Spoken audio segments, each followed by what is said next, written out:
Ladies and gentlemen, this is internet personality Vangelus here with a review of the Revenge of the Fallen Scout Class Scattorshot. This is a somewhat ludicrous-looking little blue truck, although I'm sure it has real-world connotations. It is still a blue pickup truck with a giant ram thing on the front and two enormous guns bolted on the top.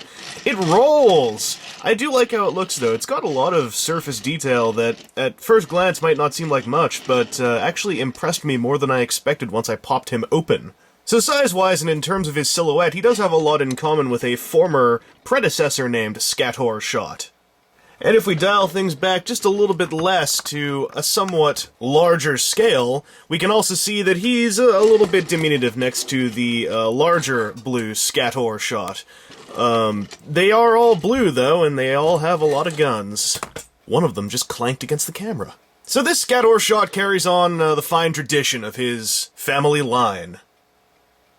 Oh, you didn't know the history of the Western European scattershots? For years, there's been a lineage of blue vehicles with enormous guns bolted onto them called Scattorshot. Brave warrior engineers who could stand in the face of any foe. But their roots date back decades when their ancestor, Jules Cornelius Scattorshot, emigrated from his homeland to come to America.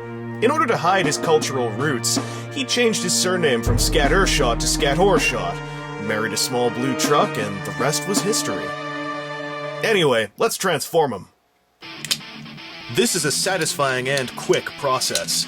The trickiest bit of engineering to suss out is how Scattorshot's arms are designed. Once you've mastered that, the rest of the transformation is a breeze. Integrating his guns throughout the conversion also gets big bonus points from me. It can be a bit weird aligning his backpack and shoulder blades panel connection the first time through, but it's fairly intuitive to learn, and the end result is delightfully solid. His grand pedigree aside, Scattorshot is a fairly unique-looking design, again, characteristic of the Revenge of the Fallen Scouts. Much like his other low-price brethren, he has a unique silhouette, a unique head sculpt, his own aesthetic, and I think fits in really well with the others, especially this just gas-maskious head sculpt, which I am really digging. I kind of wish his eyes were dotted in with some really bright color, and I might try doing that myself. It depends on my customizer tendencies and if they ever actually manifest. I also kind of dig the fake car hood on his chest. It's just trying so hard to say that they're not in his heels. And to top things off, he's got some manically awesome knee pads. He also has a pair of huge guns, and this is my one problem with him. His arms are just a little bit too long, and the guns really exacerbate that problem. I wish that they ended somewhere around here and that the elbow was up here. On the bright side, he kind of has double-jointed elbows due to the ball joint and the transformation hinge. And if you want to see his actual arm length, it is very easy to just pop the guns off, and that's a nice touch. Except it also just shows you his arms really are that freakishly long. If they were just a bit shorter, this guy would be nearly perfect. They're my biggest knock against him, but it's an aesthetic thing, and you might actually really like how long they are.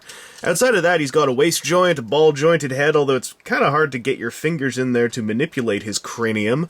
The ball shoulders and hips, and, to my delight, ball-jointed knees with a bit of side-to-side and forward-to-backward motion.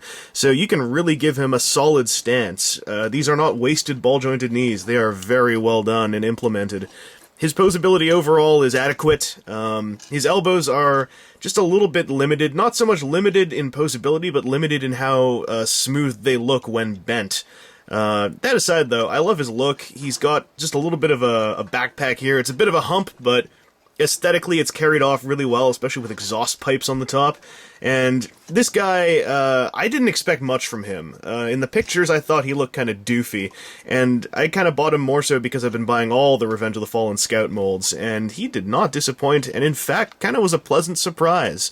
So I would tentatively recommend this dude if you can get by his lengthy arms, and he definitely doesn't have any other outward weaknesses I can name. He's got a really solid stance due to his enormous heel spurs made by the car pieces that really aren't there. But other than that, he's rather delightfully and moderately excellent. Anyway, this has been Internet Personality Vangelus giving you a look at Revenge of the Fallen Scattorshot, the next member of that fine family line. A lineage that will hopefully grow even larger than those accursed and plentiful prowls. Every time a Scattorshot tries to innovate, a prowl's already done it twice over. They breed like rabbits. But who? Who is the matriarch of the prowls?